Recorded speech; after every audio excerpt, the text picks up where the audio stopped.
Hello, welcome to Algebra 2. Today we're going to be talking about linear equations. So when we talk about solving, anytime we talk about solving in mathematics, what it means is we're trying to find the value or values of the variables that make the statement true. So generally what we're going to do whenever we solve equations is we're going to first try to simplify as much as we can. That means we're going to try to combine any like terms we have. We're going to use distributive property when applicable.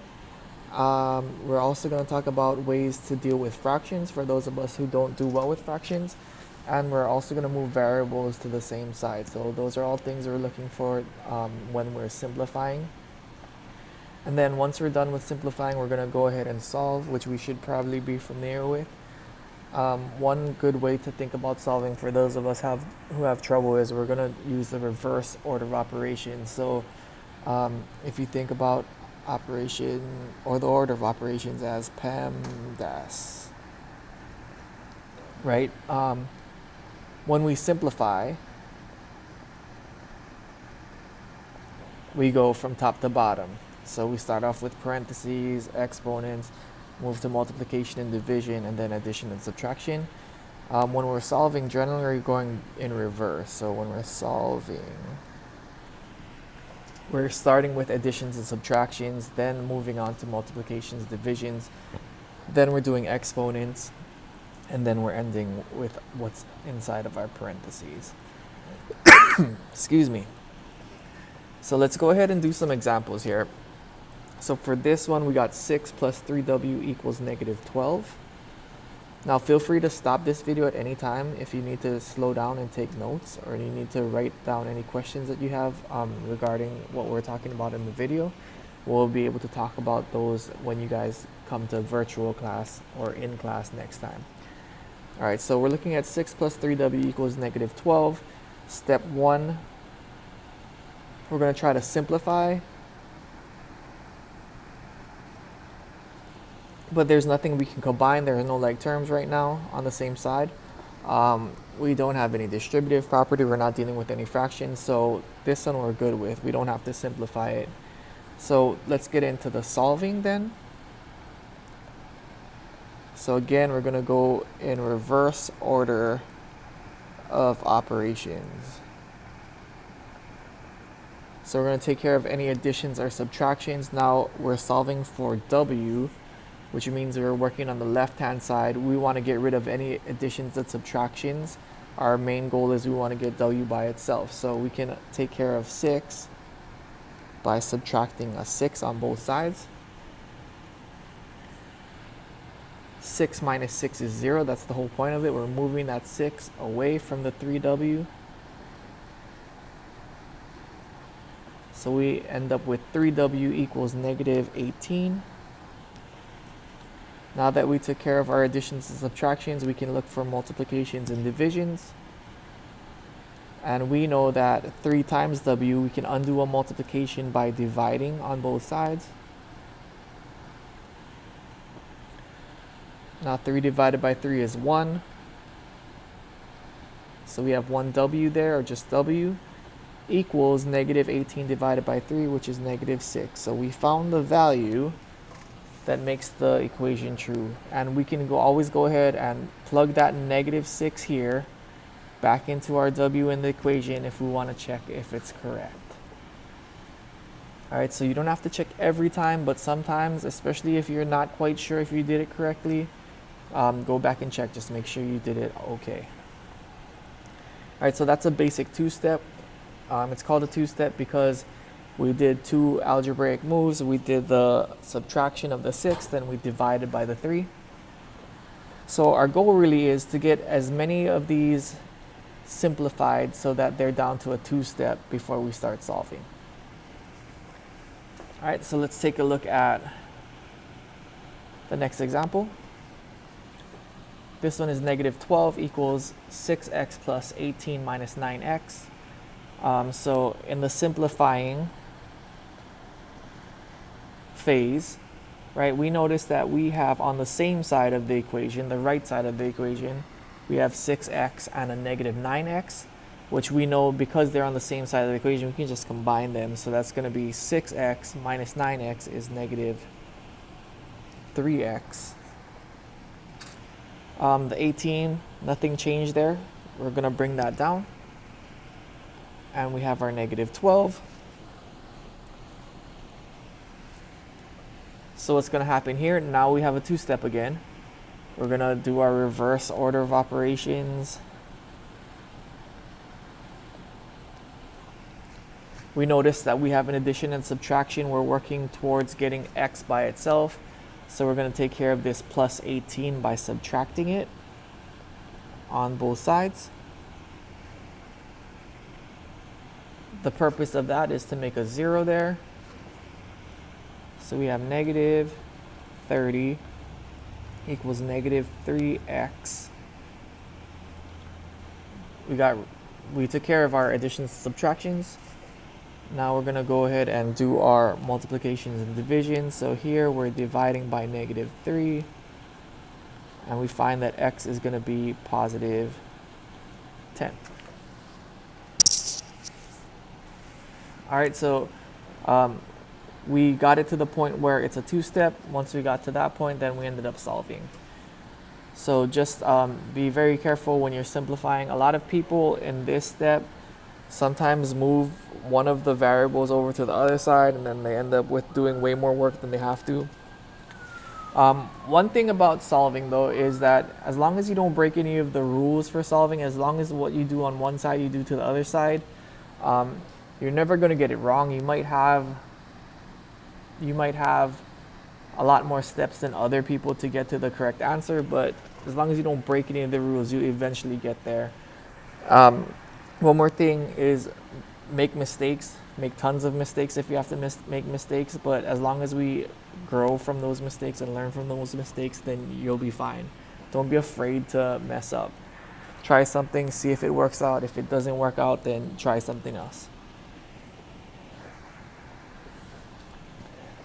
Okay, on to example 3. All right, for this one, we need to simplify. The weird part about this one is we have variables on both sides of the equation. So the rule of thumb is we generally want to use the move the smaller number. All right, and we do that because if we move the smaller number, we end up with a positive value for our variable. It just makes it one step easier towards the end. And when you guys get into inequalities and stuff, then it makes us have to do a little bit less work and less thinking. But you can always move the larger one. It doesn't matter. You'll still get to the same answer. It's just going to be a little bit more work. So of these two, what we're going to do is we're going to move the negative 10u because negative 10 is smaller than negative 4. So we're going to just add that to both sides. Now, negative 4u plus 10u is 6u. The 7's still there. And then we have 37. Be very careful with your signs when we're solving these, right? Last thing you want to do is do all the work and mess up one sign and it's all weird. Okay, again, now we're to this step. We're going to do reverse order of operations. So we're going to take care of our 7 by subtracting.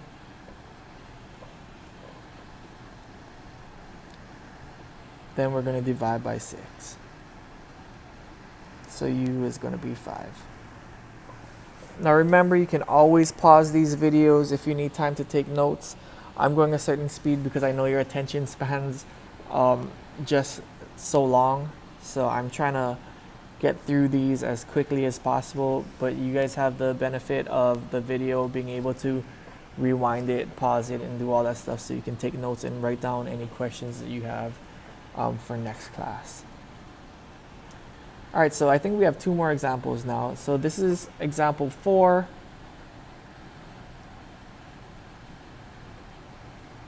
We're looking at negative 8x plus 4, parentheses x minus 7 equals 8. I want you guys to get into the habit of recognizing when we have a situation where we can distribute, and distributing. It's not the only way to solve these. In fact, yeah, you don't have to solve them this way, but just recognizing when you have the distributive property for now and then applying it is probably going to be easier for you in the long run. So what we're going to do right off the bat is we're going to simplify by distributing the 4 into the parentheses.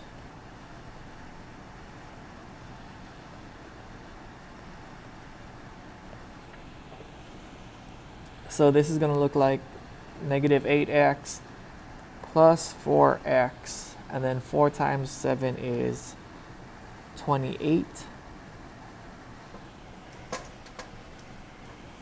Now, just like example 2, we have these like terms. We have negative 8x plus 4x on the same side. We're just going to go ahead and combine those.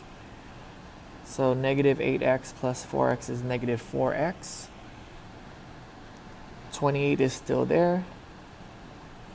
And the 8 on the other side is also still there. And now notice again, we have a two-step. We're doing reverse order of operations. We're going to take care of our minus 28. That becomes 0. Negative 4x equals 36. And when we divide both sides by negative 4, we have negative 9. Okay, so these look more and more complex, but if we keep in mind that we're looking for these specific things, we're looking for distributive property, we're looking for like terms, we're trying to make it as simple as possible before we do our actual solving, then it should make it a little bit easier on you guys. All right, so last example, and I wanted to show you this because some people don't know this trick here. And I know a lot of people dislike fractions. So here's what we're going to do. Anytime we have an equation with fractions in it, right? We got the 3/4 x and we have 5/6. What we're going to do is we're going to find the least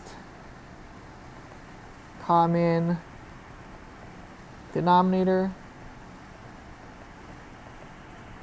Now keep in mind, it doesn't have to be the least common as long as you find one of them, but if it's not the least common, it's just going to make our numbers bigger and a little bit more difficult to deal with later on. But if we're looking at 4 and 6, I know that the least common denominator here, the LCD, is going to be 12 because 12 is divisible by 4 and 6. So what we're going to do here is we're going to take our equation,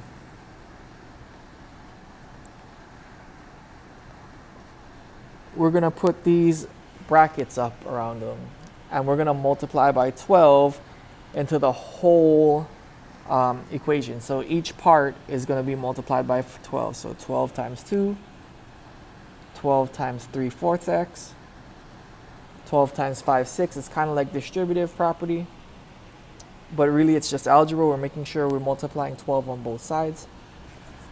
So let's go ahead. 12 times 2 is 24. 12 times 3 is 36. 36 divided by 4 is going to be 9x. And then same thing with the 5/6. So 12 times 5 is 60. 60 divided by 6 is 10. So for each time we multiply that 12 by a fraction, we multiply with the numerator, divide by the denominator. All right, so what that gives us now is another two-step. So from here, we're going to solve.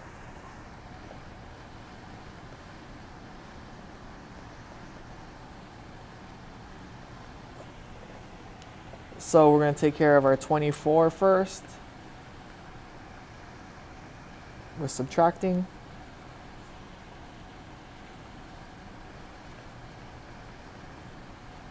And then we're going to divide by 9. And from now on, in Algebra 2 and up, anytime we have a fraction as our solution, we're just going to leave it in fraction form. We're not going to try to make a decimal or anything out of it. Even if it's improper, let's just leave it in fraction form. Okay, so that's it. Hopefully most of this stuff is just a review from what you guys did in Algebra 1. Please, again, if you need to rewind this video, pause it where you need to, take the notes down for yourselves. They're going to help you in your work. And write down any questions that you had so that we can go over them at the beginning of class. All right, good job.